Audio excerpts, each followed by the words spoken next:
Et nous retrouvons tout de suite notre invitée. Elle est interrogée par Mike Léral. Bonsoir Mike. Bonsoir Sam. Effectivement, notre invitée c'est Virginie Bruand qui a été choisie par le Tarouela pour représenter cette liste. Bonsoir. Bonsoir à vous. Alors déjà, un petit mot sur cette rumeur qui circule sur Patrice Jamais. Il soupçonne sa liste, soupçonne que ce soit l'opposition qui en soit l'auteur. Est-ce que c'est le Tarouela ? Non, ce n'est pas nous. Qu'est-ce que vous pensez de cette campagne qui se muscle un petit peu, vous qui n'êtes pas issu du sérail politique ? On sent qu'on arrive effectivement proche des échéances. Ça reste une campagne qui est relativement saine, je trouve.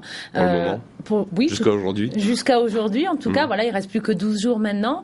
Donc là, on rentre dans le vif du sujet et c'est très agréable. Voilà, pour l'instant, ça vous convient. Alors, le Sénat a voté aujourd'hui le premier article de la loi sur le mariage pour tous. Le Tarouela s'y est toujours opposé. Qu'est-ce que vous ferez une fois arrivé au pouvoir, si c'est le cas ? Est-ce que vous laisserez l'appliquer en Polynésie ou est-ce que vous la combattrez toujours ?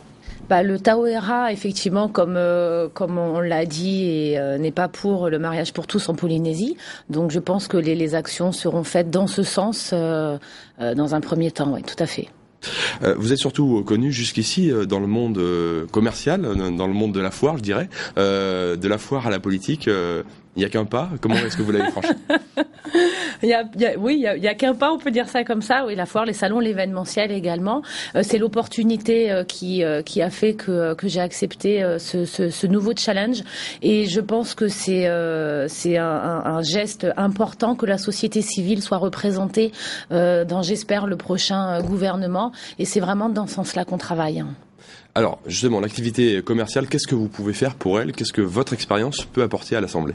Écoutez, nous sommes vraiment des gens de terrain et le Taouera Uratera dans sa nouvelle configuration, je pourrais dire, a vraiment intégré des gens de terrain dans son équipe. Moi, j'ai à l'année 900 sociétés, entreprises patentées du territoire avec qui je travaille. Donc, je connais les réalités, les dures réalités. Je suis moi-même chef d'entreprise depuis 2004. Effectivement, j'ai connu moi aussi une baisse. Les employés, l'emploi, effectivement, on est passé d'une trentaine d'employés à 5 maintenant. Donc il est temps de réagir avant de continuer à mourir et c'est aussi ça qui m'a poussé à me dire allez, il faut qu'on se bouge, on ne peut pas faire que nous critiquer, nous chefs d'entreprise critiquer ce qui se passe, à nous aussi de bouger et au-delà de ça. Alors justement, si vous aviez une mesure pour le commerce, qu'est-ce que ça serait ? Alors il y en a plusieurs. C'est vrai que le Taouera va proposer une fiscalité allégée pour les entreprises. Il y a un grand nombre d'exemples. Si j'en prends, voilà. Moins de charges pour les entreprises, il faut les pousser à se créer, il faut relancer l'emploi.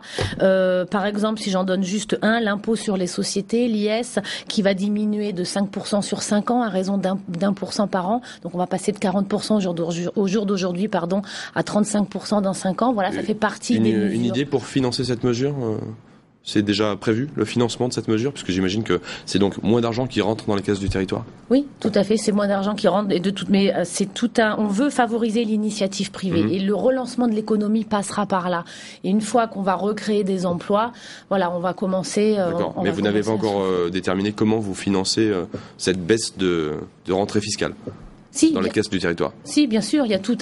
Ça fait vraiment partie. Je vous invite à vous procurer le programme où il y a vraiment toutes les informations. Voilà, on essaye de faire des réponses courtes, donc j'essaie de donner des exemples concrets pour ça. Après, une autre partie qui va répondre à ta question, c'est qu'on veut vraiment diminuer les coûts de l'administration publique, voilà, qui va permettre aussi de renflouer un petit peu les caisses.